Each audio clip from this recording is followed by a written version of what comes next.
অনেক তো খেয়েছো আলু দিয়ে মুরগির মাংস, কিন্তু পেঁপে আলু দিয়ে এইভাবে মুরগির মাংস রান্না করলে না, উফ, খেতে কি যে স্বাদ! আর তাও আবার উনুনে, মাটির উনুনে পেঁপে আলু দিয়ে মুরগির মাংস রান্না। তো নমস্কার বন্ধুরা, দক্ষিণ চব্বিশ পরগনা জেলার ছোট্ট একটি গ্রাম থেকে মা মান্টু ভিলেজ ব্লগ চ্যানেলে সবাইকে অনেক স্বাগত, অনেক ভালোবাসা। তো আজকের এই ব্লগ ভিডিও না, আজকের একটা রান্নার রেসিপি নিয়ে চলে এসেছি তোমাদের কাছে। তো এখানে দেখতে পাচ্ছ মুরগি আমি দোকান থেকে ছাড়িয়ে নিয়ে এসেছি, নিয়ে বাড়িতেই পিস করে নিচ্ছি। কারণ জানো তো, দোকানের পিসগুলো বেশ বড় বড় হয়, ঠিক ভালো লাগে না, তেল ঝাল মশলা ঢোকে না, তো খেতে ইচ্ছে করে না। সেই জন্য বাড়িতে আমি ছোট ছোট করে পিস করে মুরগিগুলো কেটে নিচ্ছি।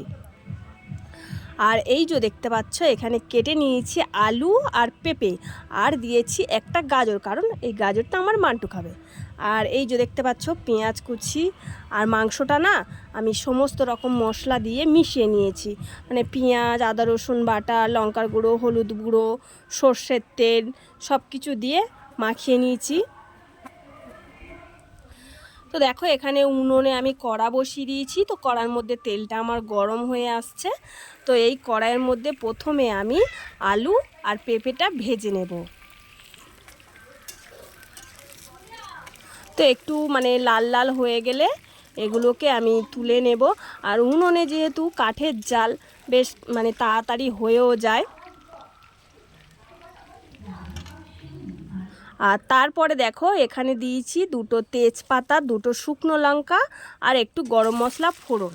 আর তারপর দিয়েছি পেঁয়াজ কুচি। পেঁয়াজটা অল্পই, মানে মুরগির ওই যে মশলা দিয়ে মেখে রেখেছিলাম ওখানে অল্প দিয়েছি, আর অল্পটা ভেজে নিচ্ছি। তো এগুলো ভালো করে একটু ভেজে নেব। আর একটু ব্রাউন কালার এলে তারপরেই আমি মাংসটা দিয়ে দেবো। মশলা আমি কষাবো না, কারণ মশলাগুলো সমস্ত আমি মানে এই মাংসের মধ্যে মেখে নিয়েছি, তাই জন্য আর মশলাটা কষালাম না। তো আমরা গ্রামের বউরা এইভাবেই মাংস রান্না করি, এভাবে মাংস না মানে স্বাদটাই আলাদা হয়।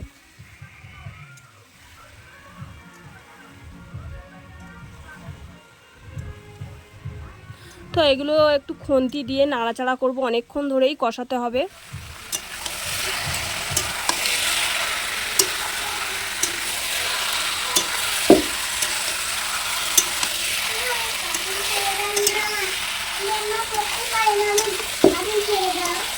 দাঁড়া, পড়ে যাবি।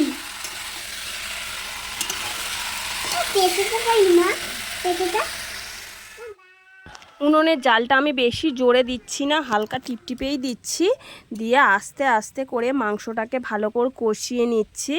কারণ বেশি জোরে জাল দিলে কড়ার মানে নিচে ধরে যেতে পারে, তার জন্য একটু আমি জালটা আস্তে করেই দিয়েছি, দিয়ে বারে বারে একটু নাড়াচাড়া করছি। এইভাবেই আমি মাংসটা ভালো করে কষিয়ে নেব।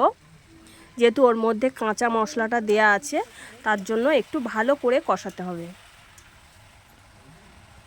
আর উনুনে রান্নার না, মানে উনুনে যে কোনো তরকারি রান্না করে খেয়ে দেখবে, সেই তরকারির মানে স্বাদটা অন্য রকম হয়। গ্যাসে রান্নার তরকারি স্বাদ একরকম হয়, আর উনুনে রান্নার তরকারি স্বাদটা না একটু অন্য রকমই হয়। তো যেহেতু আমরা গ্রামে থাকি, তো গ্রামে থাকি বলে যে একেবারেই উনুনে রান্না করি না তা না, উনুনেই রান্না করি আমরা। তো দেখো, এখানে কষানো প্রায় হয়ে এসছে আমার। তো তারপরেই আমি ভেজে রাখা পেঁপে আর আলুগুলো দিলাম, দিয়ে এগুলো দিয়ে আরও একটু কষাতে হবে।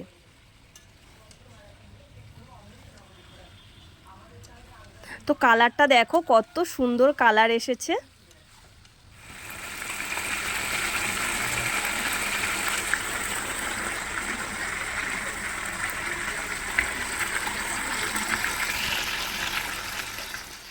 পেঁপে আলুগুলো দেওয়ার পরে আমি আরও 10 মিনিট এইভাবে করে কষিয়ে নিচ্ছি।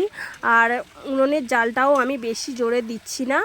আর আমার দেখতে পাচ্ছ মানে কষানো প্রায় হয়েই এসেছে। তারপর আমি একটু উষুম উষুম গরম জল ঢেলে দিচ্ছি, কারণ মাংসর তরকারি বলো, যে কোনো তরকারি বলো, ঠান্ডা জল দিলে না তরকারিটা কেমন পাঞ্চে মেরে যায়। তো তার জন্য একটু গরম জল দিলে তরকারির স্বাদটা না অন্য রকম হয়।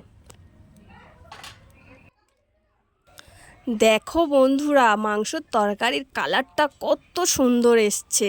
উফ, লাল লাল পেঁপে আলু দিয়ে মুরগির মাংসর তরকারি, দুপুরের খাওয়াটা জাস্ট জমে যাবে।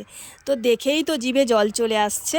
তো মাংসটা আমি কষাতে কষাতে তো হাফের বেশি সিদ্ধ হয়ে গেছে, তারপর জল ঢেলে দিয়ে একটু ঢাকনা দিয়ে ঢেকে রেখেছিলাম। তারপরেই দেখো তরকারিটা ফুটে উঠেছে। তরকারিটা আমার প্রায় হয়েই এসেছে। একটু ঝোলঝোল রাখবো, কারণ মুরগির মাংসর তরকারি পেঁপে আলু দিয়ে একটু পাতলা ঝোলঝোল হলে বেশ খেতে ভালো লাগে। তো তারপর দেখো তরকারিটা ফুটছে আর গন্ধটাও খুব সুন্দর বেরিয়েছে, চারিদিকটা পুরো ম ম করছে। আর এই যে দেখো আমার তরকারিটা প্রায় হয়ে আসছে। এবারে একটু গরম মশলা দিয়ে আমি নামিয়ে নেব তরকারিটা। তো বন্ধুরা, আজকে পেঁপে আলু দিয়ে মুরগির মাংস রান্না পুরো রেসিপিটা তোমাদের সাথে শেয়ার করলাম। তোমরা এভাবে করে বানিয়ে খেও, আর কেমন লাগলো আমাকে কিন্তু অবশ্যই কমেন্টে জানিও। আর এই ভিডিওটা তোমরা কে কোথা থেকে দেখছো আমাকে অবশ্যই জানাবে। তো চলো দুপুরের খাওয়া দাওয়াটা সেরে নিই, আর সহ্য হচ্ছে না, জিভে জল চলে এসেছে। আর এখানে দেখো মান্টু ভাত খেতে বসে গেছে, আমরাও ভাত নিয়ে নিয়েছি, আমি, মা, মাংসর তরকারি আর পুরো পাতিলেবু। তো বন্ধুরা, ভিডিওটা যদি ভালো লেগে থাকে তাহলে একটু লাইক করো, কমেন্ট করে জানিও, আর অনেক করে শেয়ার করো।